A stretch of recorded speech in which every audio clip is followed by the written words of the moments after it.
Hello Commanders, welcome to the command table. My name is Matt and we're going to be taking you through 3 different star ratings of today's Jormag. We've got just the finer details of what we need to focus on for the modifiers.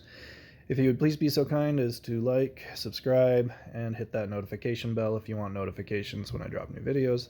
Also, if you have any questions or comments, please feel free to leave those below. Alright, diving right in. I'll show you the big boy. This is my main profile. It's going to run through the power stones real quick. The run speed isn't super crucial on the bombs. The nature faction power stone is tremendous for those ECs because I'm using the Amulet of the Panther Queen. You don't need it for the tree or the phoenix because they're already nature. I don't use berserk on the tree or the phoenix because they don't get very low on health. You could use strike or damage. Strike isn't necessary on the assassins just because they'll kill the arcane archers in their first shot anyway, so strike isn't crucial, but you might go with damage 4 or damage 3. The earthquake debuff, you'll want to be using the force resistance elixir because your eternal champions are not immune to stun and we do not have unshackle. So Phoenix and the tree do a fantastic job clearing out all this garbage in the back. The Eternal Champions hold the line in the front. The Phoenix will kind of ping pong back and forth, shooting stuff in different directions, which is just fine. And the regen elixir is going to be keeping all these Eternal Champions up long enough to get the boss down. You will lose a couple of them, possibly. That's why I like using 2 groups of Eternal Champions. If you've only got 1 group of Eternal Champions, then you can throw in a Druid or maybe a Lightning Spire. There's a lot of different options you can pick from, but this is how I like to roll. I also got my Amulet of the Panther Queen to rank 4 last raid, so that was very helpful. Saeed from Boo mentioned that he was using the Pendant of Everlasting Winter instead of the Spear of Cataclysm, and it actually works very well because you get that health boost at 20 seconds. Okay, this is SR15. This is my second profile. The unit levels are a little bit lower on this one, as you see. The Phoenix and the Tree particularly. The Eternal Champions are still pretty close. I went ahead and bought the Eternal Champion bundles, shard bundles. So you get, I think, 25 shards and then 64 shards or whatever it is.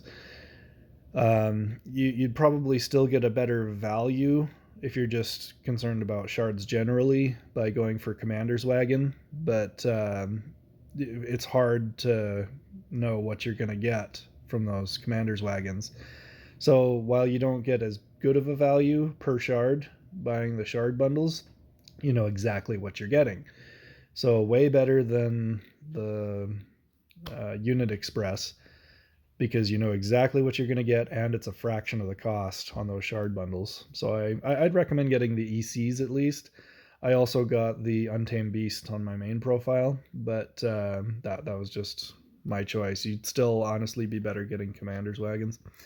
Anyway, that's topic for a different time. Okay, now we're on to SR13. This is the bomb train.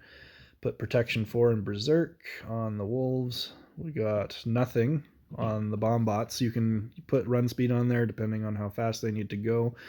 These warhounds are designed to actually be what draws the earth elementals first hit. Slow on the plague bearers in the back. You want them to be going slow.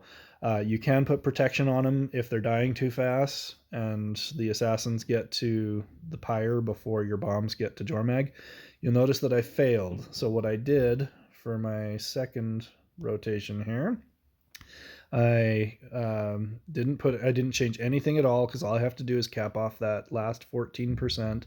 And I knew that I could do that without an elixir, so we just had to spend an extra key to get it done. But then we go to round 3 where I threw on the power elixir. And that's going to put me over the top. So, okay, we've already run through all the different stats and everything. So if you're just barely getting there, then throw on that power elixir and that'll put you over the top. I only had 14% left, and the power elixir gives you a 25% damage bonus. So that's how I managed to get that done with just the one elixir.